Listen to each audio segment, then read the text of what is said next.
सभी को प्रणाम। मैं डॉक्टर कन्हैया गेरोला, विश्व का एकमात्र वैदिक ट्री एस्ट्रोलॉजर। और सबसे पहले तो आप सभी को दीपावली की हार्दिक शुभकामनाएं। माँ भगवती से प्रार्थना करूंगा कि आपके घर में सुख, शांति, समृद्धि, शोहरत, स्थिर लक्ष्मी, सौभाग्य लक्ष्मी की प्राप्ति हो, सौभाग्य लक्ष्मी का आगमन हो। दीपावली तो आप सभी जानते ही हैं। दीपावली पर्व बनाने का क्या उद्देश्य है? भगवान श्री राम इस दिन अयोध्या लौटे थे, क्योंकि अमावस्या होती है और अमावस्या चंद्र की रोशनी से ही होती है, चंद्रमा की रोशनी नहीं होती। इसलिए दीपों की रोशनी से, दियों से इतनी रोशनी की गई थी कि भगवान श्री राम को रास्ता आराम से दिख गया था।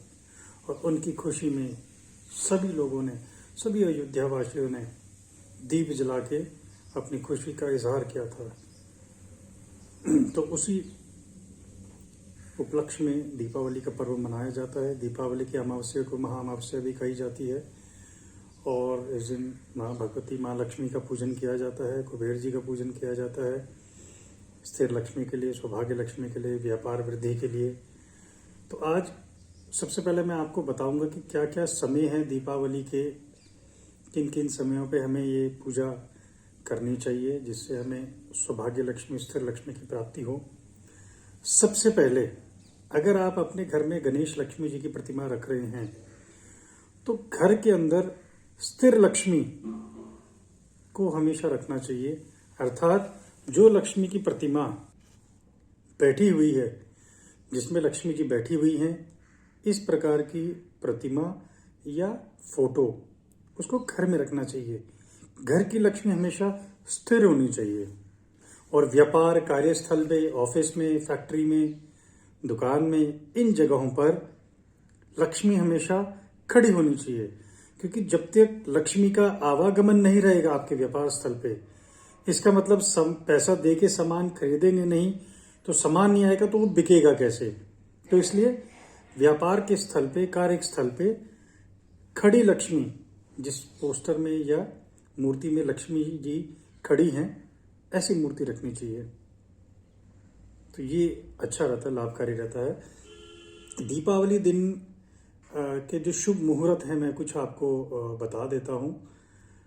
6:10 से 8:06 साय का ये एक बहुत अच्छा मुहूर्त है।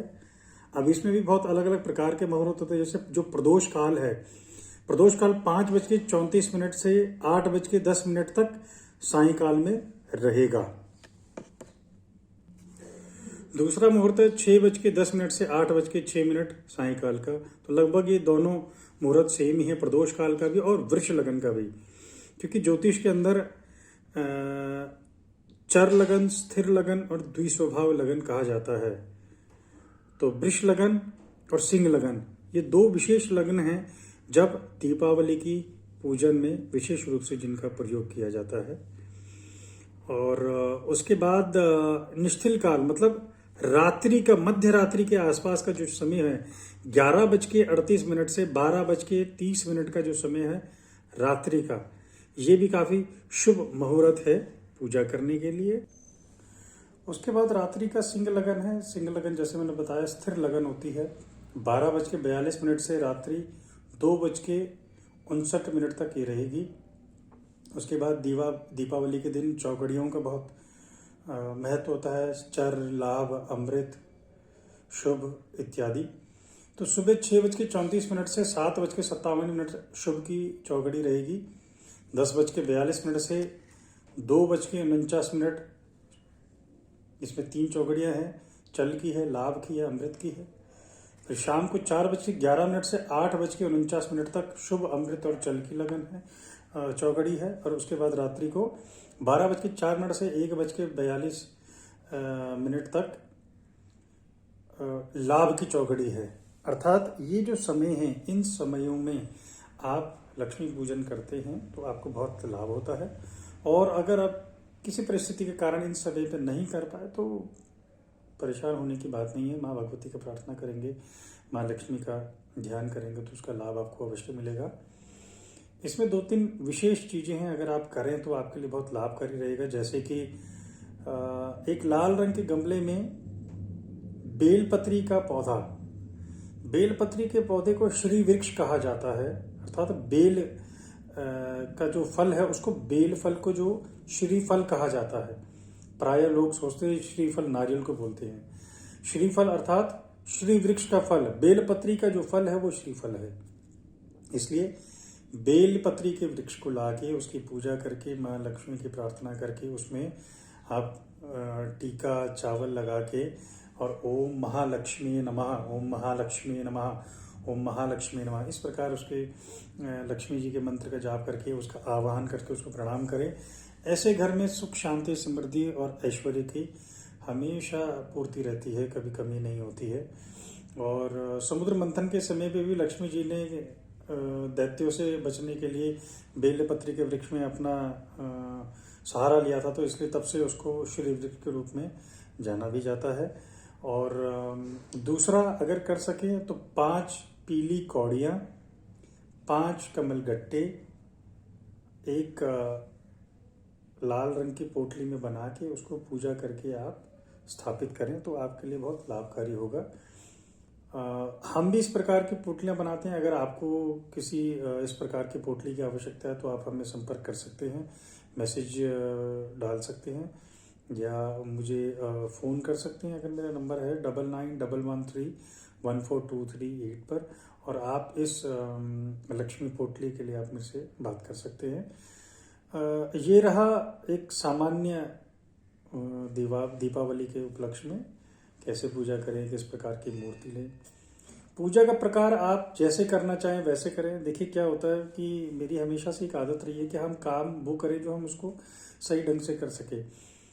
सब कुछ क्रिया जानने के बाद अगर आप उस क्रिया को पूर्ण रूप से नहीं कर पाते हैं, देखिए मनुष्य है, कई बारी सामान पूरा होता है, कई बारी सामान पूरा नहीं हो पाता है। इसलिए मैं हमेशा हर किसी को यही बोलता हूँ कि जब भी आप कोई प्रार्थना करें, जैसे आपका मन करे वैसे करें, लेकिन पूरी भाव से, पूरी भक्ति से करें, क्योंकि प्रभु भाव और भक्ति का भूखा है। इसलिए शास्त्रों में कहा गया है मानसोपचार सबसे बड़ी पूजा है। आप जितनी मर्जी चीज़ें चढ़ा लें, लेकिन मन से जो चीज़ें चढ़ाई गई हैं उनका प्रभाव ही अलग है। इसलिए जो मन करे टीका चावल वस्त्र इत्यादि चढ़ाएं, धूप दीप दिखाएं, माला चढ़ाएं, उसके बाद प्रसाद दें, फल दें और प्रणाम कर दें साधारण तरीके से। और अंत में क्षमा याचना, भाई जैसे भी मैंने पूजा करी हो, ना मुझे बुलाना आता है ना मुझे भेजना आता है, मुझे क्षमा करें। और विशेष रूप से गणेश लक्ष्मी जी को जहाँ पर पूजा स्थल पे रखा, पूजा स्थल से निकालने के बाद अपने मंदिर में स्थापित करने के बाद आप वहाँ पर उनका विसर्जन करना, जो भी अन्य देवी देवताओं का आपने आवाहन किया, विशेष रूप से ध्यान रखिएगा, क्योंकि गणेश लक्ष्मी जी का कभी भी विसर्जन नहीं होता। गणपति लक्ष्मी यस्य यजमान ग्रह स्थितः, गणेश लक्ष्मी जी यजमान के घर में स्थित हों। अतः इस प्रकार से करें, आपको निश्चित रूप से लाभ होगा, अच्छा लगेगा, मन प्रसन्न होगा। तो ये सामान्य रूप से है। सिक्कों को पंचामृत से स्नान करें, दूध दही घी शहद और शक्कर, विशेष रूप से पंचामृत में तुलसी के पत्ते नहीं डलेंगे। जब सत्यनारायण देवता की पूजा हो तभी तुलसी के पत्ते डलने चाहिए, अन्यथा नहीं डलने चाहिए, क्योंकि भगवान गणेश को तुलसी नहीं चढ़ती है, इसका विशेष ध्यान रखिएगा। तो तुलसी से आप उन जो सिक्के हैं, सिक्कों को स्नान कराएं, गौरी गणेश लक्ष्मी जी को स्नान कराएं, फिर जल से स्नान कराएं, फिर वस्त्र 2 मौली के टुकड़े चढ़ाएं, टीका लगाएं, चावल लगाएं, धूप दीप दिखाएं, माला चढ़ा दें, कुछ नैवेद्य है तो नैवेद्य चढ़ाएं, मीठा चढ़ाएं, उसके बाद थोड़ा जल चढ़ा दें, फिर थोड़ा सा पुष्प दे दें, नैवेद्य के बाद थोड़ा सा फल चढ़ा दें, और उसके बाद हाथ में फूल लेकर प्रार्थना करें, प्रभु गणेश माँ लक्ष्मी हमारे घर में सुख शांति की, विद्या बुद्धि सद्बुद्धि की प्राप्ति हो, सुख शांति की प्राप्ति हो। ऐसा कामना करते हुए आप प्रभु से प्रार्थना करें, निश्चित रूप से आपकी प्रार्थना स्वीकार होगी। तो इसी सूचना के साथ, इसी संदेश के साथ मैं पूर्ण विराम करता हूँ। और आप अगर करना चाहें, कल के दिन किसी भी मंत्र का जाप कर सकते हैं। ओम महालक्ष्मी नमः, ओम श्री ललितांबिकाय नमः, ओम श्रीं नमः ओम श्रीं ह्रीं श्रीं कमले कमलाले प्रसीद प्रसीद प्रसीदम श्रीं ह्रीं श्रीं महालक्ष्मी नमः। इस मंत्र का जाप कर सकते हैं। जो आपको ठीक लगे, जितना आपको ठीक लगे उतना यथाशक्ति करें। पुनः सभी को प्रणाम करता हूँ और माँ लक्ष्मी से प्रार्थना करता हूँ आपका घर सुख शांति समृद्धि ऐश्वर्य वैभव और स्वस्थ से परिपूर्ण रहे, सुखी रहे, स्वस्थ रहे। वृक्ष लगाएं, भविष्य बचाएं। और अगर आप अन्नदान करना चाहते हैं तो डिवाइन ऋषि फाउंडेशन पे संपर्क करें। यथाशक्ति जो दान करना चाहें वो आपकी श्रद्धा है। पुनः प्रणाम।